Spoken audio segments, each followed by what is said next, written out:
A biblical perspective on life, culture and current events. This is 2020 on Vision.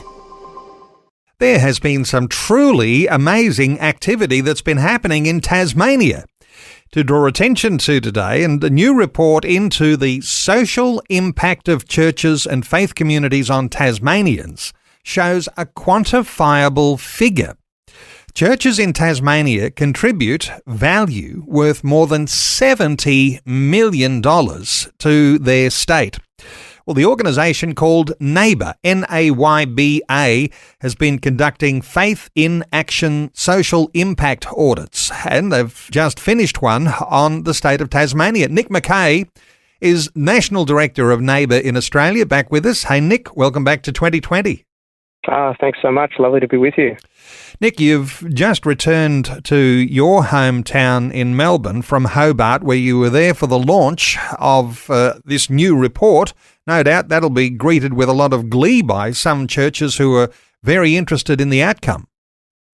Absolutely. Well, look, as you said, Neil, there's the results of the NAYBA impact audit for Tasmania are really very, very encouraging. Over $70 million in social impact value being provided to the state of Tasmania over the last 12 months alone, and nearly 4 in every 10 Tasmanians who have been loved and served in some way by churches and faith groups. And it's just really, as you said, a great source of encouragement and a reason for celebration, I think, for people of faith in Tassie, and the work that they're doing is meaningful and is having an impact and is making a real difference in people's lives, as well as an opportunity to think about what more we can do from here and what the possibilities might be as we seek to discern just where God is leading and what's possible for the future. And that's what we've been doing down in Tassie, is not only presenting the results but also having those conversations about where do we go next and what more might God have in store. Nick, you've done some of these audits in some cities and some regional areas. Is this the first time you've done a statewide audit like this?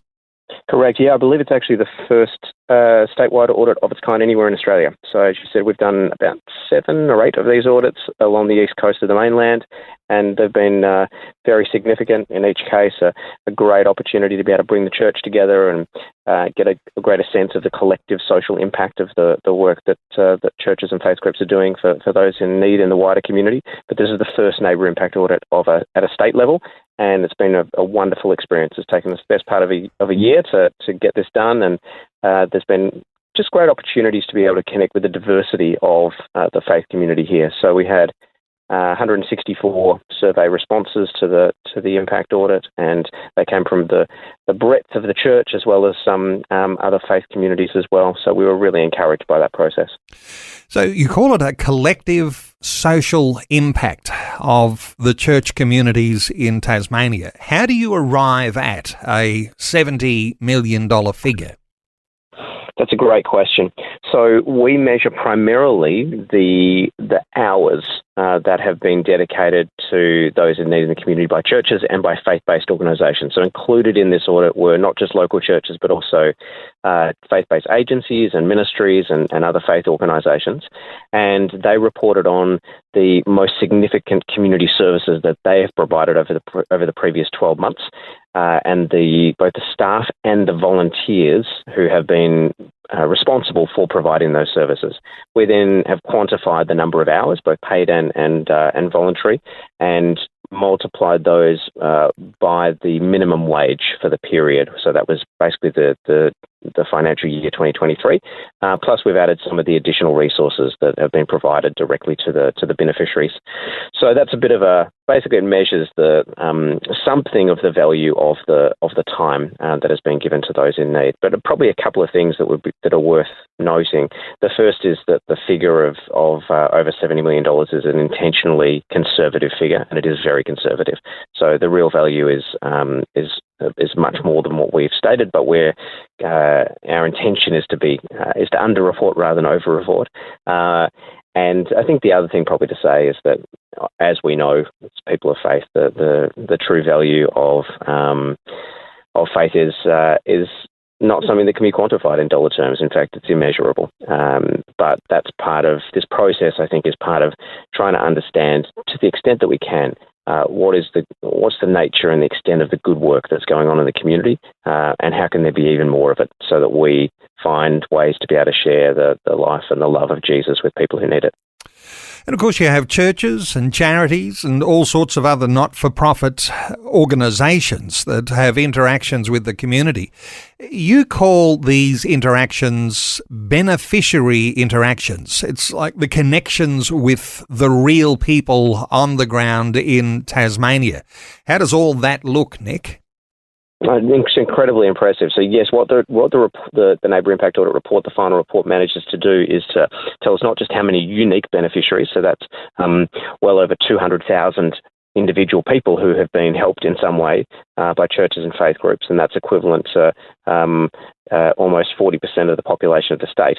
But we've also quantified nearly 2 million beneficiary interactions, which means that of those 200,000 people, most of them are being served in some way by churches and faith groups on at least a monthly basis. So this isn't these services, and we'd know these well for anyone who's part of a local church and might volunteer in providing various services to the community, whether it's providing meals for those who need it, or helping to create programs that help to build community and reduce isolation. That those type of things it's not a one-off. For the most part, this is a gift to the community and a service for those in need that is being provided on a regular and an ongoing basis. And so the beneficiary interactions are an attempt to show that it's not just a kind of we'll touch somebody's life and then move on. But in many cases, the work of people of faith is walking alongside those in need for as long as it takes. And that is, in some ways, one of the greatest gifts, and I think one of the unique and critical role that the faith community can play in building a Tasmania that is in which all people can flourish. And it sounds to me like it's so useful to be able to put a dollar figure on the work that churches and charities do. But that's not been the only outcome. You've also been able to identify some of the top social issues that are being addressed in Tasmania. What do you see as those top issues that you might have gleaned out of the type of audit and survey results that you've done?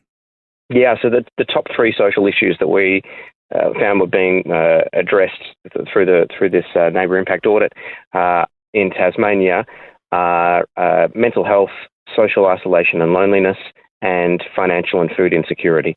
And none of them were overly surprising in many ways. We know that the cost of living crisis is something that has hit everybody, and that includes those in Tasmania. And so the issue of financial and food insecurity is very real for many, many families, and that heart-wrenching decision about whether to pay your rent and keep the lights on or put a meal on the table. And then those other two issues of social isolation and mental health are in many cases interrelated, because a lack of community, a lack of connection leads to a likelihood of, or a greater likelihood of, mental ill health.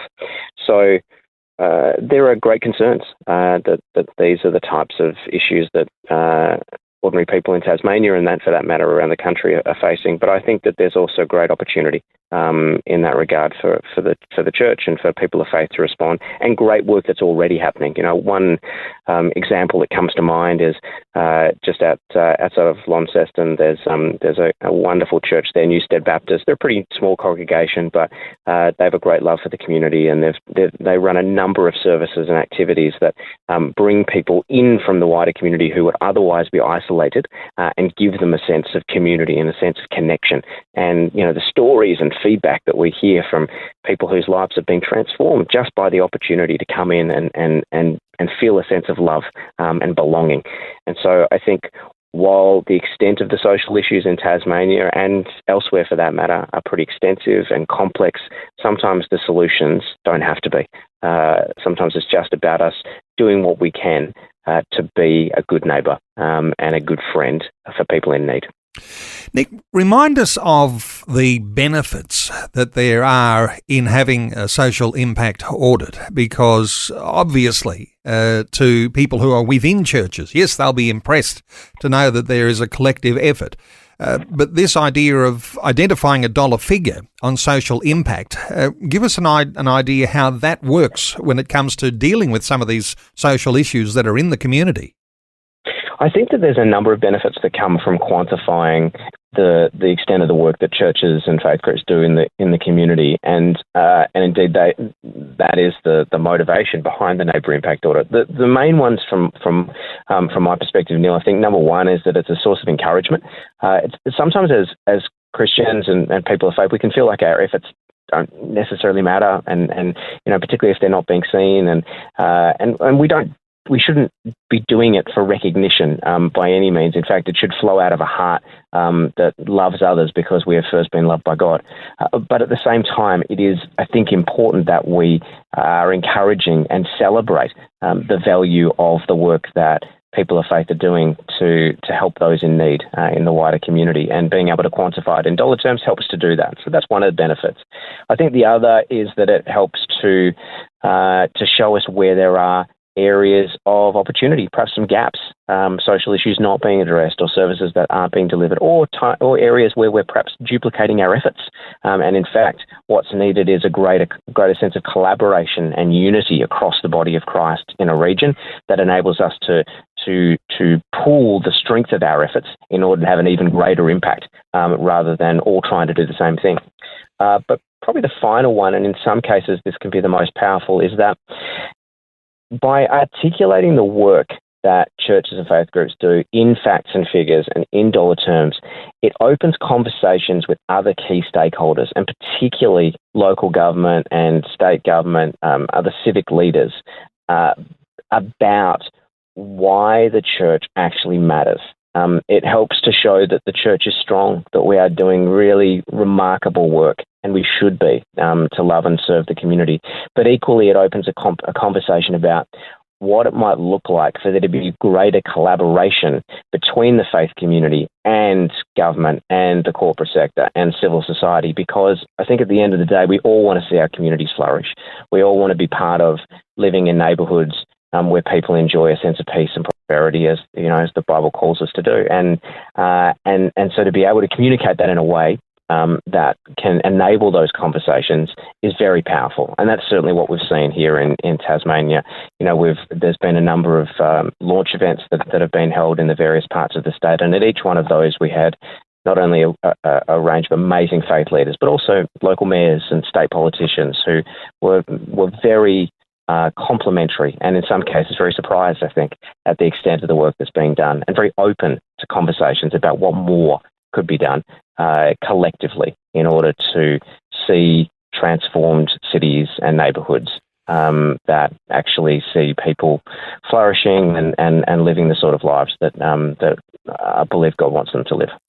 Well, there's some regional areas, and I know you did one of these in the Illawarra just recently, but this time the whole state of Tasmania. If you're listening right around Australia right now, how do you get one of these special social impact audits in your city, town or region? People just connecting with you? Absolutely. Yeah, we'd love to hear from you if this is something that, if you're a church leader or a civic leader and you think in your local government area, your region, your state, this is the sort of thing that would be really helpful. We'd love to hear from you. Our vision over the next 3 years is to be able to do even more of these NAYBA impact audits across the country in order to ultimately produce a national report on the value of faith to the Australian community. So that's the direction that we're hoping to head in over the next few years. So if it's of interest, please reach out. You can contact us through social media at NAYBA Australia, NAYBA Australia, or you can get to us via our website, which is NAYBA, NAYBA.org/AU. And just reach out. We'd love to hear from you and have a conversation about what it might look like for us to help the churches and faith groups in your area to have an even greater impact on your community. Well, it's a great aspiration to look forward to a national social impact audit. The Faith in Action Social Impact Audits from NAYBA, NAYBA, just launched the report in Hobart, and no doubt for those listening in Tasmania to get your hands on the report, connect with Nick at NAYBA, NAYBA.org. vision.org.au. Nick Mackay is National Director of NAYBA in Australia. Nick, thank you so much for taking some time to share these thoughts with listeners today on 2020. Oh, thanks, Neil. Always great to be with you.